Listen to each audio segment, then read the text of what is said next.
ஆச்சி மசாலா. எந்த சமையலும் ருசி தேடும் ரகசியம் 20 ரூபாய்.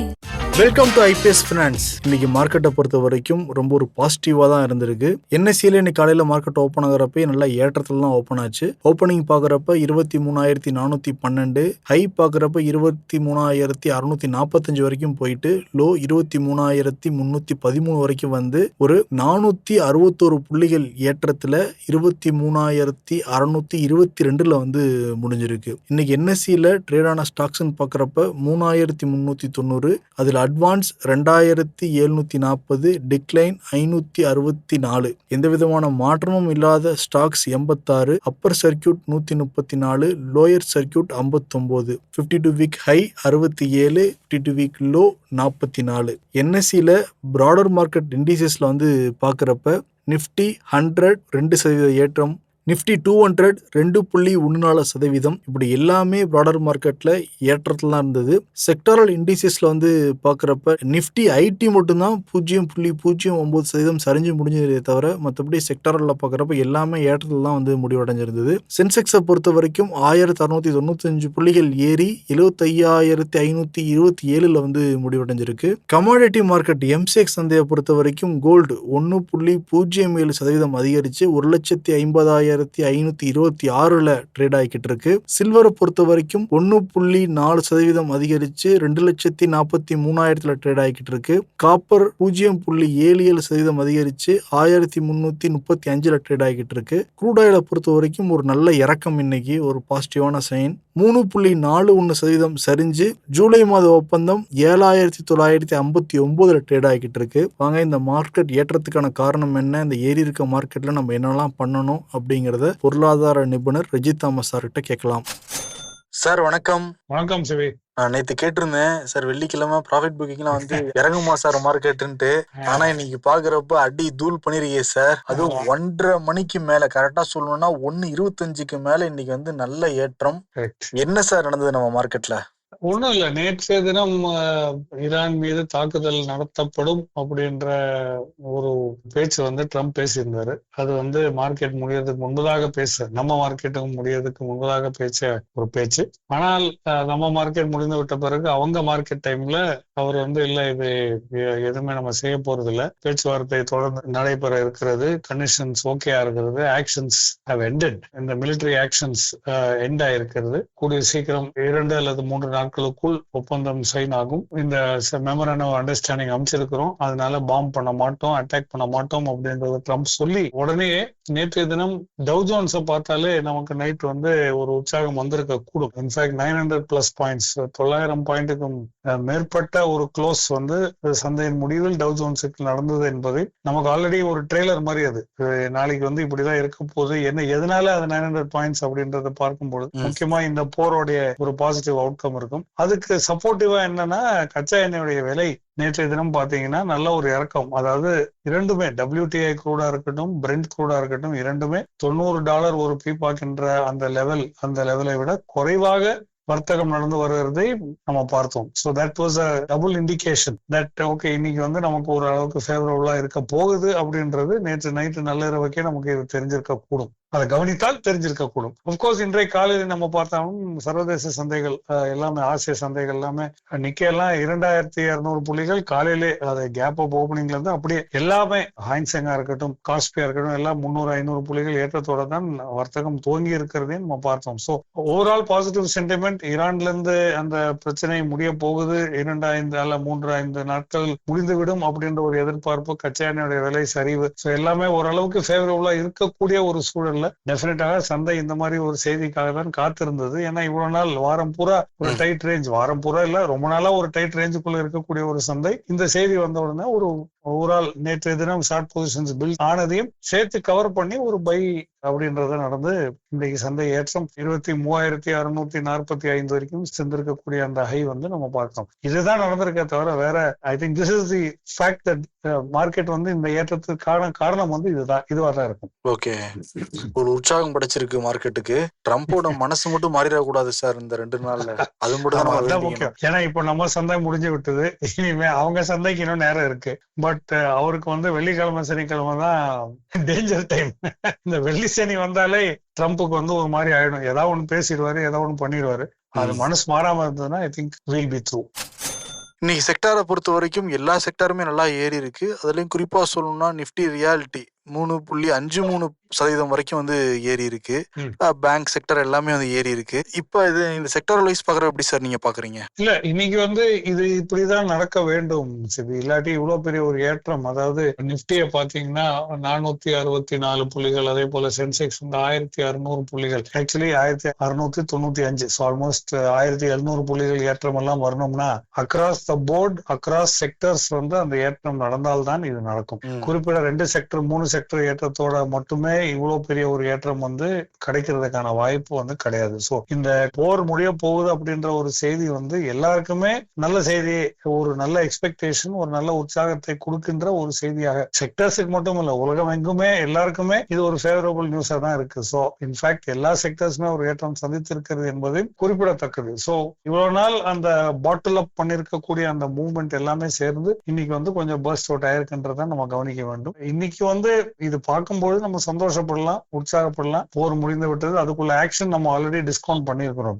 இப்ப ரியலா இனிமே அக்ரிமெண்ட் இல்ல மெமோராண்டம் சைன் ஆகி இந்த போர் நிறுத்தம் நடக்கும்பொழுது கூடுதலாக இன்னும் சற்று ஏறதுக்கான வாய்ப்பு இருக்கிறது. பட் அதை தொடர்ந்து நம்ம கவனிக்க வேண்டியது என்னன்னா, பணவீக்கத்தோட இம்பாக்ட் எப்படி இருக்க போகுது, இந்த பிரச்சனை மறுபடியும் வராமல் எப்படி தவிர்க்க போகிறோம், நமக்கு வந்து இந்த போர்னால நமக்கு இதுவரைக்கும் வந்திருக்கக்கூடிய பிரச்சனைகள், பெட்ரோல் விலை ஏற்றம், கேஸ் விலை ஏற்றம், இதெல்லாம் சரிவை சந்திக்க வேண்டும். அதே சமயத்துல எல் நீனோ, வெதர் கண்டிஷன்ஸ், இந்த மாதிரி நிறைய விஷயங்கள் நம்ம கவனிக்க வேண்டிய நிறைய விஷயங்கள், நம்ம பாதிப்பு தரக்கூடிய நிறைய விஷயங்கள் நம்மளை காத்து கொண்டுதான் இருக்கிறது. இன்ஃபேக்ட் இன்னைக்கு கூட இந்த செக்டர் மட்டும் இல்லாமல் அதை தாண்டி நம்ம பேசும்பொழுது இந்தியாவுடைய consumer price year on year data வந்து ரிலீஸ் பண்ணியிருக்காங்க.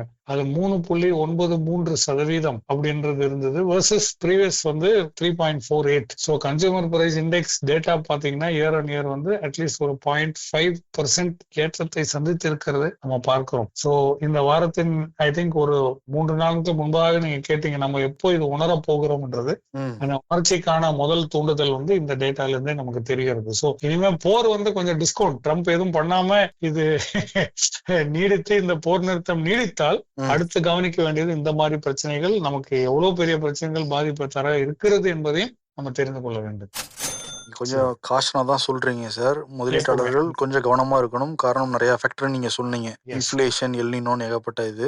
இப்ப மார்க்கெட்ல ஒரு உற்சாகம் ஏற்படுத்த நம்மளால பார்க்க முடியுது சார். இப்ப திங்கட்கிழமை அந்த சப்போர்ட் ரெசிஸ்டன்ஸ் லெவலுங்கிறது எந்த லெவல்ல சார் இருக்கலாம்? சிபி, நான் வந்து இப்ப இருக்க இந்த வாரத்தோட ரேஞ்சில இருந்து நம்ம பிரேக் அவுட் பண்ணியிருக்கோம். இந்த க்ளோஸ் வந்து ரொம்ப சிறப்பா இருந்திருக்கு. இந்தியோட க்ளோஸ் பார்க்கும்போது 23,626 அப்படின்ற சொல்ற லாஸ்ட் ட்ரேட் நடந்திருக்கக்கூடிய லெவல். இது வந்து இந்த வாரத்தோடைய ரேஞ்சை விட ஹையரா க்ளோஸ் பண்ணிருக்கு. இதுதான் ஃபர்ஸ்ட். இந்த வாரத்தோடைய ரேஞ்ச் அப்படின்னா 23,070 இருந்து 23,400 410 அந்த ரேஞ்ச் தான் இந்த வாரத்தோடைய ரேஞ்ச். அதை விட ஒரு 200 புள்ளிகள் ஏற்றத்தோட தான் சந்தை முடிந்திருக்கிறது. பட் அடுக்கடுக்காக, ஏன்னா இது நீண்ட நாள் அடிப்படையில நீங்க பாத்தீங்கன்னா சந்தை வந்து இந்த 23,000 இருந்து 24,000 ரேஞ்சுக்குள்ள ரொம்ப நாள் சுத்திட்டு இருக்கக்கூடிய ஒரு லெவலாக நமக்கு புரியும். இந்த 1000 புள்ளிகள் வந்து ரொம்ப குரூஷியல், ரொம்ப கிரிட்டிக்கல் அப்படின்றது நமக்கு தெரியும். சோ அடுக்கடுக்கா நிறைய சப்போர்ட்ஸ் இருக்கு, நிறைய ரெசிஸ்டன்சஸ் இருக்கு சிபி. அதுதான் ரொம்ப முக்கியமா நம்ம புரிந்து கொள்ள வேண்டியது. இன்றைக்கு வந்து ஒரு நல்ல க்ளோஸ், சரி இல்லைன்னா அது I don't want to discount, இன்னைக்கு செலிப்ரேஷனுக்கான நாள், செலிப்ரேட் பண்ணிக்கிங்க, அதுல வந்து தவறு கிடையாது. பட் நம்ம கவனிக்க வேண்டியது முக்கியமா என்னன்னா, என்னைய பொறுத்த வரைக்கும் அட்லீஸ்ட் என்னுடைய சார்ட் அறிவை வைத்து, அந்த குறைந்த அறிவை வைத்து நான் சொல்லும் பொழுது 23,780 என்பதுதான் ரொம்ப கிரிட்டிக்கலான ஒரு லெவல். 23,780 இந்த லெவல் தாண்டுற வரைக்கும் நம்ம பெரிய அளவுல ஒரு ஏற்றம் சந்திக்கிறதுக்கான வாய்ப்பு இன்னும் சந்தேகத்தோட தான் இந்த சந்தையில் நம்ம பார்க்க வேண்டும். 23,780 ஐ திங்க் இந்த லெவல் தாண்டும் பொழுது ஐ திங்க் இன்னும் கொஞ்சம் கிளியராக அந்த 24,000 24,140 எல்லாம் செல்லுகின்ற ஒரு வாய்ப்பு டெஃபினட்டாக பிரைட்டா இருக்கும், பிரகாசமா இருக்கும். அதை தாண்டுற வரைக்கும் கொஞ்சம் கண்ட்ரோல்டு இமோஷன்ல இருக்கிறது கொஞ்சம் பெட்டரா இருக்கும் அப்படின்றது என்னோட ஃபீலிங். இது நிறைய பேர் வந்து இது அக்ரி பண்ணாம கூட இருக்கலாம் சரி. பட் சார்ட்டின் அடிப்படையில் நான் பேசும்போது நான் ரொம்ப காலமா சொல்லிட்டு இருக்கிற லெவல் தான். 23,780 தாண்டி நம்ம க்ளோஸ் செய்யும்போது மட்டுமே அந்த 24,000 24,200 அப்படின்றெல்லாம் போகக்கூடிய ஒரு எதிர்பார்ப்பு நம்ம கை கூட வாய்ப்புகள் இருக்கு. ஓகே சார், இப்போ வந்து சில பேரோட போர்ட்ஃபோலியோ ரெட்லயே இருந்திருக்கலாம், ஆமா. இப்ப இந்த பங்குச்சந்தை பச்சை நிறமா மாறி இருக்கிறதுனால அவங்க ப்ராஃபிட் வந்திருக்கலாம். அப்ப இப்போ வந்து அவங்க ப்ராஃபிட் எடுத்துக்கலாமா சார், இல்ல வெயிட் பண்ணலாமா சார், என்ன சார் நல்ல பண்ணணும்? அதாவது உங்க எக்ஸ்பெக்டேஷன் வந்து ரொம்ப பிடிச்சிருக்கு சிபி. அதான் இதுதான் சிபின்றது இப்படிதான் இருக்கணும். அதாவது ஒரு 600 புள்ளிகள் ஏறணும்னா எல்லாருடைய போர்ட்போலியோ பச்சை நிறமா மாறி இருக்க கூடும் என்ற ஒரு எதிர்பார்ப்புங்களா, really that is appreciable. But அப்படியெல்லாம் நடந்திருக்க வாய்ப்புகள் வந்து ரொம்ப குறைவு. எல்லாருடைய போர்ட்போலியோவும் கிரீனுக்கு மாறி இருக்காரு ஃபர்ஸ்ட் ஆஃப் ஆல். ஏன்னா இன்னைக்கு மார்க்கெட் ஏற்றத்துல இண்டெக்ஸ்ல வந்து 600 புள்ளிகள் ஏற்றம். இண்டெக்ஸ்னா இது நிப்டி வந்து 50 பங்குகள், சென்செக்ஸ் வந்து 30 பங்குகள். இந்த 30 பங்குகளுடைய விலை ஏற்றம் தான் இந்த 1700 புள்ளிகள் சென்செக்ஸ் ஏற்றமும் 464 புள்ளிகள் நிப்டி ஏற்றமும் அப்படின்றது. நீங்க மத்த பங்குகள் அதாவது 30, 50 நீங்க எடுத்து வச்சிட்டீங்கன்னா இன்னும் 4500, 5000 ஸ்டாக் வந்து சந்தையில வந்து இருக்கிறது இல்லையா? சோ அப்படி இருக்கும்போது இதோட பெர்ஃபார்மன்ஸ் எப்படி இருக்கு, செக்டர் வைஸ் ஸ்மால் கேப் எல்லாம் எப்படி இருக்கு? 2% தான் ஏறி இருக்கு இன்னைக்கு. மிட் கேப் இண்டெக்ஸ் பாத்தீங்கன்னா 2.40%, அவ்வளவுதான். சோ இந்த மாதிரி இருக்கும்போது எல்லா பங்குகளுமே ஒரு ஏற்றம் சந்தித்திருக்க வாய்ப்பு இருக்கிறது. பட் எவ்வளவு தூரம் அந்த ஏற்றம் சந்தித்திருக்கிறதுன்றது ஃபர்ஸ்ட். இரண்டாவது, எத்தனை பேர் வந்து 23,000 லெவல்ல வந்து பங்கு சந்தையில முதலீடு செஞ்சிருப்பாங்கன்றது அடுத்த கேள்வி. அவங்களுக்கு வந்து இது ஒரு நல்ல ஏற்றம். வாங்கி இருக்கிறவங்க ஹையர் லெவல்ல வாங்கியிருந்தாங்கன்னு வச்சு 26,000, 4,000 மேல எல்லாம் இல்ல 24,500, 600 லெவல்ல எல்லாம் வாங்கியிருக்கிறவங்களுக்கு இன்னைக்கு காஸ்ட் பிரைஸ் வந்திருக்க கூடும் என்பதுதான் நம்ம எதிர்பார்க்கலாமே ஒழிய எல்லா போர்ட்போலியோமே இன்னைக்கு கிரீன்ல வந்திருக்காது. மூன்றாவது, குறிப்பிட்ட லாபம் நம்ம கண்ணுக்கு தென்படும் போது அதை கொஞ்சம் எடுக்கிறதுல எந்த விதமான தவறுதலும் கிடையாது. சோ அப்படி உங்களுக்கு லாபம் உங்க போர்ட்போலியோல இருந்ததுன்னா கொஞ்சம் லாபம் ஹார்வெஸ்ட் பண்ற அறுவடை செய்யறதுல எந்த விதமான தவறுதலும் கிடையாது. பட் எனக்கு தெரிஞ்சு எல்லா போர்ட்போலியோமே கிரீன்ல இன்னைக்கு வந்து வந்திருக்காது அப்படின்றதுதான் என்னோட வியூ. சார் உங்களை பொறுத்த வரைக்கும் ஹார்வெஸ்ட் பண்றதுக்கான பர்சன்ட் எவ்வளவு சார், லாப பர்சன்ட்ங்கிறது? அப்படி கிடையாது, ஒவ்வொருத்தருக்கும் மாறும் சிவி. நீங்க என்ன சார் வச்சுப்பீங்க, உங்க பேஸ்ங்கிறது எது சார்? இல்ல அது சொல்றதை விட தட் பிகம்ஸ் இவரோ வச்சிருக்காரு அதனால நாமளும் அதே மாதிரி வச்சுப்போம், அந்த மாதிரி ஆயிடும். அப்படி கிடையாது. நீங்க உங்க போர்ட்போலியோ பாருங்க, எல்லா ஸ்டாக்குமே இன்னைக்கு உங்க போர்ட்போலியோ இருந்த எல்லா ஸ்டாக்குமே கிரீன்னா உனக்கு டெஃபினட்டா உங்களுக்கு வந்து லாபம் வந்திருக்க கூடும். அது 4% இருக்கலாம், 7% இருக்கலாம், 10% இருக்கலாம். லாபம்ன்றது லாபம் தான். இது வந்து நான் 30% வரைக்கும் வர வேண்டும், இல்ல 50% வந்தாதான் நான் ஸ்கொயர் அப் பண்ணுவேன் அப்படின்றதெல்லாம் that is a totally different ball game. அந்த எதிர்பார்ப்புக்குள்ள நான் வரவே இல்லை. பட் ஐ திங்க் இந்த ஒரு டைட் ரேஞ்ச்ல இருந்து ஒரு பிரேக் அவுட் ஆகும்போது எனிதிங் above 4 to 7% வந்து I think starts as a very attractive level. நீங்க FDல போட்டிருந்தீங்க எவ்வளவு கிடைக்கும்னு பாருங்க, 6% கிடைக்கும் இல்லையா? அவ்வளவுதானே கிடைக்கும். ஆமா சார். அது சீனியர் சிட்டிசனா இருந்தா ஒரு 0.5% வேணா 1% கூட வரும்.